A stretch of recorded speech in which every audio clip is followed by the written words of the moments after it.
ABC Actu. ABC Actu, c'est l'essentiel de l'information. ABC Actu, c'est la politique, l'économie, le social, la culture, la religion, la science, la technologie, le développement et les divers. ABC Actu, l'essentiel de l'information pour vous, FM Prêt.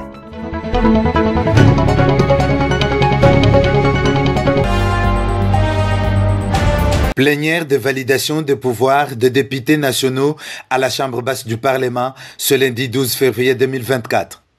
C'est la salle du congrès du Palais du Peuple qui a servi de cadre à cette grande cérémonie présidée par Honorable Christophe Mbosso, président du bureau d'âge. Cette validation des pouvoirs s'est effectuée province par province après vérification des conformités du dossier de chaque élu par les 26 commissions spéciales provinciales.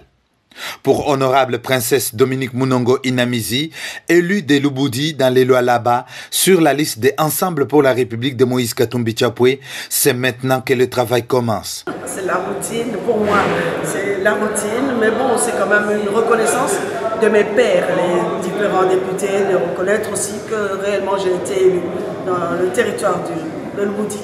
La princesse de Bayeke a rassuré à sa base qu'elle va travailler davantage pour elle et pour le développement de tous les territoires de Lubudi. À la base, elle ne peut même pas douter un seul instant. Je suis toujours présente, on travaille, on est sur le terrain, on défend leur cause. Surtout chez nous, il y a le problème d'environnement. Je l'ai dit dernièrement, il y a les sociétés minières qui sont là. Donc on a beaucoup de choses à faire. Donc c'est tout un programme qui va s'étendre sur les 5 ans. Et nous sommes toujours disponibles. La population de Lubudi sait que je suis toujours disponible. Sinon, la plénière de ce jour s'est terminée dans une parfaite ambiance de tous.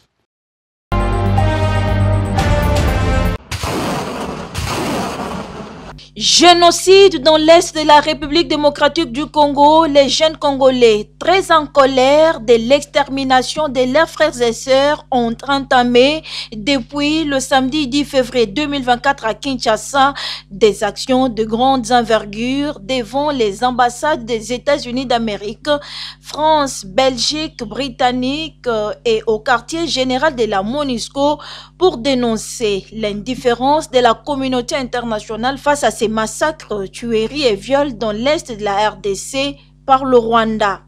Des manifestations saluées et encouragées par la diaspora congolaise à travers le Forum des intellectuels congolais de l'étranger FIS que dirige le professeur Dr Joël Ngoï-Chisso, qui pour ce faire demande au vice-premier ministre, ministre de l'Intérieur, Peter Kazadi Kankonde, au commandant de la police et au service de sécurité de bien encadrer les manifestants jeunes quinois jusqu'aux différents endroits ciblés pour les dépôts de leurs mémos. La diaspora congolaise demande au vice-premier ministre de l'Intérieur, au commandant de la police et à tous ses conseils de sécurité de ne pas répondre avec des méthodes archaïques non adaptées à la situation actuelle de démonstration de la jeunesse quinoise contre l'agression de notre pays par le Rwanda. Les jeunes qui ont commencé ce mouvement que nous félicitons sont bien connus et identifiés et ils sont bien organisés parce que nous les avons vus se présenter avec des mémos bien rédigés et confiés à ces ambassadeurs à l'intention de leur pays. Lorsque cette population demande de boycotter les produits importés et enjoint les vendeurs de garder leurs magasins fermés, c'est tout à fait simple, ils doivent répondre à cet ordre. La police, le vice-ministre de l'Intérieur et toutes les autres autorités doivent comprendre qu'il n'y a pas que l'armée pour lutter contre cette agression. La population, elle aussi, est engagée et elle a besoin du soutien et de l'encadrement plutôt que de méthodes archaïques de répression. La diaspora congolaise des cœurs avec les victimes de l'Est réitère tout son soutien aux forces armées de la République au front pour défendre l'intégrité territoriale et au commandant suprême des forces armées de la République, Félix-Antoine Tshisekedi Tshilombo, dans sa détermination de mettre fin à cette guerre imposée à la RDC par le Rwanda et ses complices.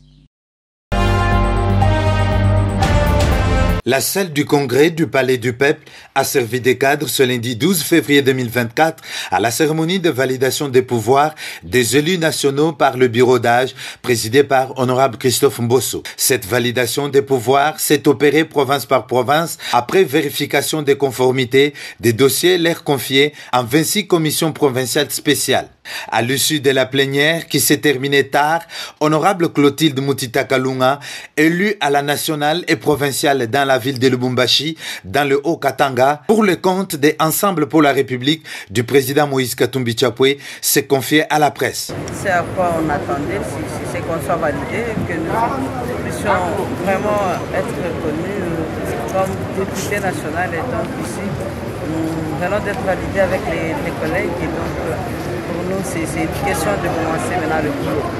À sa base, le double brassard de Lubumbashi a souligné qu'elle va déployer suffisamment d'énergie en vue de travailler pour le compte de ceux qui l'ont envoyé à l'Assemblée nationale. Le mandat vient d'être validé et ici nous voulons tout simplement que nous puissions joindre les énergies pour que effectivement ceux qui nous ont envoyés puissent réellement être vécus. C'est-à-dire que nous puissions vraiment vivre des moments forts de défense des droits.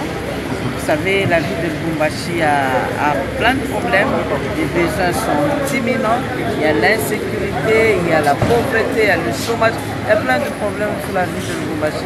Et donc le développement de notre ville doit réellement rayonner et nous devons reconnaître que c'est la ville miroir de notre province du Haut-Katanga. Et donc nous sommes ceux-là qui peuvent peut-être voir un certain développement. Vous savez, notre position, ce n'est pas une opposition dans le combat, mais une opposition pour rappeler ce qui doit être fait. Quand Lubumbashi na bambia tosema leo kule walijituma wananirekonete wanatuvalide na lazima ni ile ya kusema tu wenyewe wanajua kwa tunakuwa na hapo vile tu Lubumbashi vile tu Lubumbashi mkuma insecurity umaskini unapita manja eneo aina ya mzuri donc mambo ya mingi sana na tunapaswa kurekonete kwa vile yetu Lubumbashi ni ville phare ndio vile inapaswa kuonesha uzuri wa Katanga. Donc kazi kuu ya mingi sana na tunaomba tu hapa sasa tuunganisha akili tuone namna ya kusema maendeleo iko ya kweli kweli.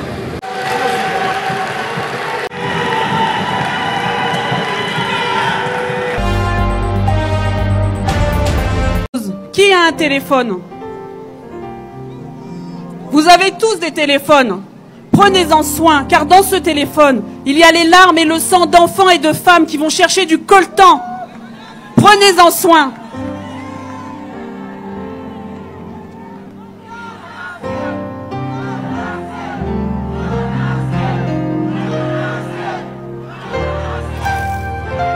Oui, c'est vrai, il y en a assez.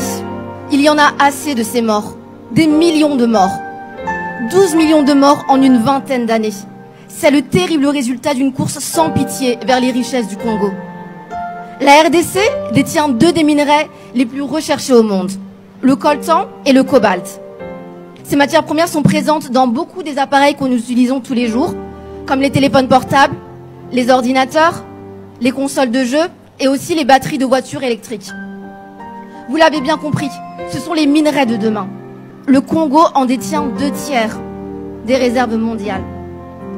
Leur exploitation est faite dans des conditions terribles, qui incluent le travail des enfants, le non-respect des consignes de sécurité les plus élémentaires. Et pour obtenir ces minerais, les milices armées tuent, pillent, violent, massacrent la population. N'oublions jamais le prix payé par les enfants congolais pour que nos enfants puissent jouer à leur console de jeu préférée. N'oublions jamais le prix payé par des millions de familles pour que nous jouissions des téléphones portables dernier cri.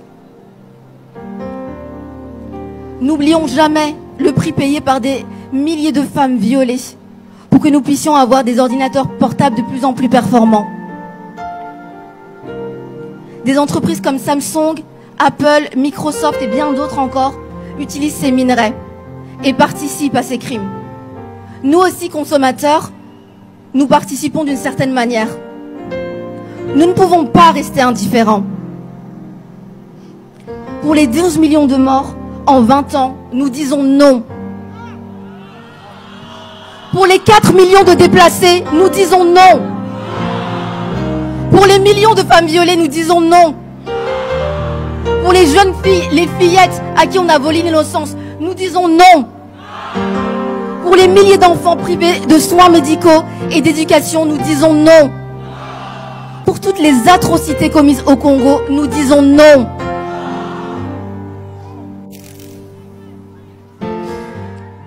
Qui est ton prochain? Qui est mon prochain? Je pense à ces jeunes filles aujourd'hui, en ce moment même, qui se font violer au Congo. Je pense à ces femmes. Et vous? Pensez à elles. Je pense à ces enfants qu'on envoie dans les mines, en ce moment même, en train de travailler dans des conditions sans nom, de mettre leur vie en péril pour des téléphones, pour des PlayStation. C'est le monde dans lequel on vit et chacun de nous a sa responsabilité. Chacun de nous est citoyen du monde. Chacun de nous a une voix. Et aujourd'hui, mon prochain, c'est le Congolais.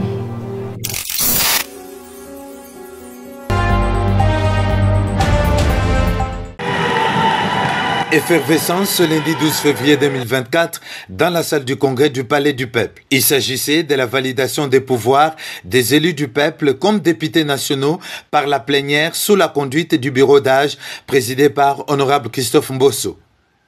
Cette validation des pouvoirs qui s'est faite province par province après bien sûr vérification des conformités des dossiers de chaque élu dans les 26 commissions provinciales spéciales a concerné 477 députés dont Honorable Micheline Mpundu, élu de Kasenga dans la province du Haut-Katanga sous le label de Ensemble pour la République de Moïse Katumbi Chapwe. Au sortir de la plénière, la Dame de Fer a manifesté un sentiment de satisfaction après la validation de ce pouvoir. Ça, c'est un sentiment de joie parce qu'aujourd'hui, l'Assemblée nationale de la République du Congo vient de valider notre mandat. Nous sommes reconnus officiellement députés nationaux.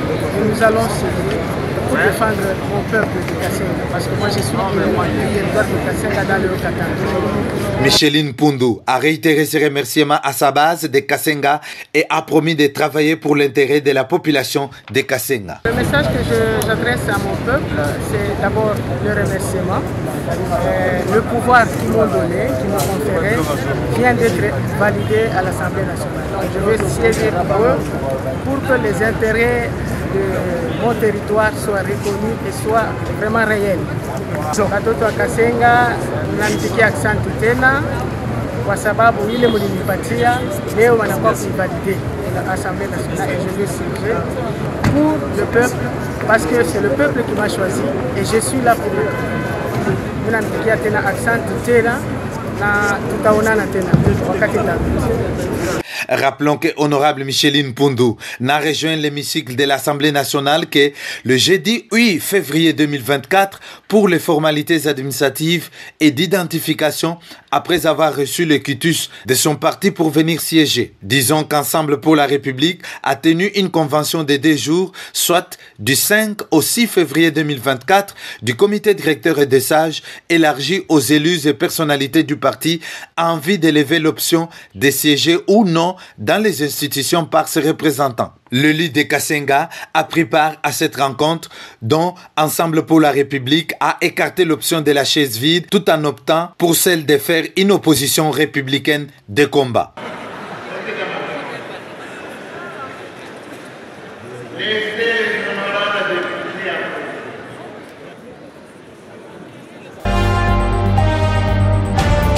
Que sa conscience l'accuse.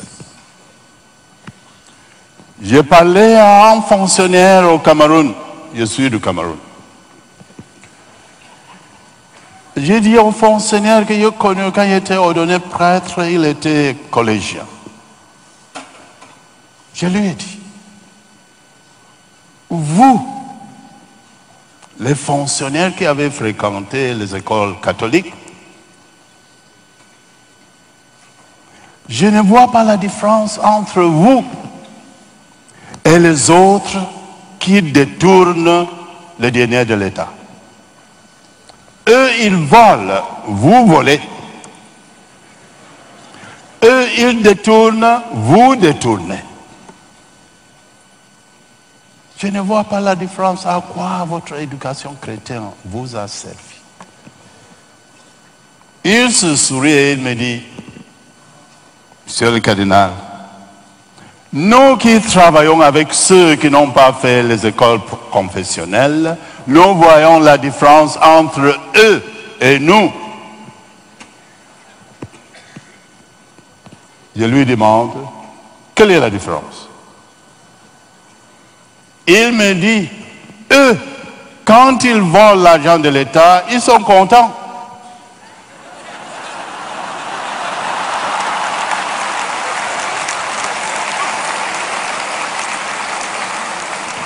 Et nous, quand nous détournons l'argent de l'État, notre conscience nous trouble.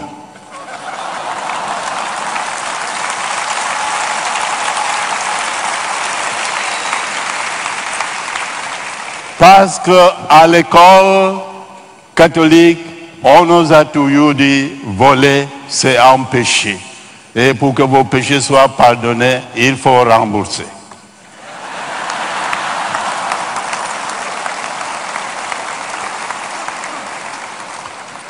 C'est dans ce sens que je dirais que nous avons, en Église, l'obligation d'éduquer la conscience humaine.